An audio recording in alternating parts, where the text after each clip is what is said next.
Мына мен отырған жер атақты Алпамыс Батыр жырындағы Жылыбұлақ деген жер. Міне дәл қасында мына Баба Түпті Шашты Әзиз әулиенің кесенесі, қабірі.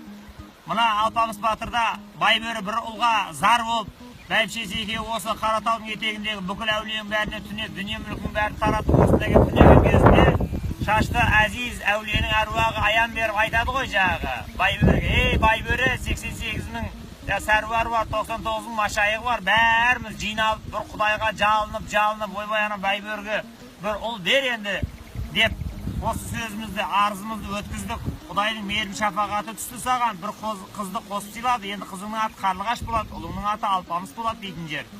Сол оқиғаның өтетін жері Жылыбұлақ деген Жылыбұлақ мынау міне әлі күнге дейін ағып жатыр тасып. Мынаның асты жинаған балық, қызыл кітапқа кірген балықтың жойылып бара жатқан тұқымдары сақталып қалған. Бұл жерде әулиенің балығы деп жұрттар бұл жерде ауламайды. Қазір келіп нанның қиқымын шашатын болсаңыз, мердегі жинаған балық қолыңыздан келіп жемжейді қазір. Енді 85-ші жылдардан былай қарап, мына әлемде экофилософия деген ғылымның жаңа түрі дамыды. Ол мына енді қызыл кітапқа кірген қасиетті аңдардың бәрін қырып жойып, адамның қомағайлығы бәрін жапырып бара жатқаннан кейін, мына діндегі аңдарды қорғау туралы қиссаларды күшейту деген жаңа бір бағыт өріс алады.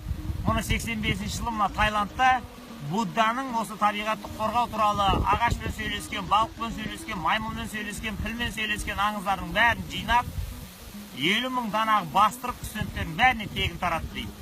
Содан арада бір 15 жыл өтіп дейді, Таиланд деген әлемдегі ең сондай бір жасыл қалаға айналды елге. Сосын көшеде кетіп баратын, сол маймылмен суретке түсе беретін жалғыз елге айналды дейді.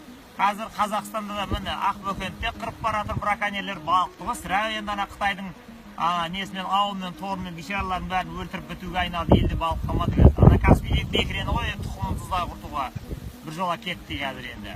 Сексеуілді тамыр-тұмырымен жұлып алып жатыр енді. Енді жақында ғана заң шықты. Қазір адамның қолынан жем жеп, адамдар көрінетін жерде жайылатын арқарлар мына Маңғыстауда Бекет атаның басында ғана қалды. Ал балықты мына Жылыбұлақтан ғана көресіз.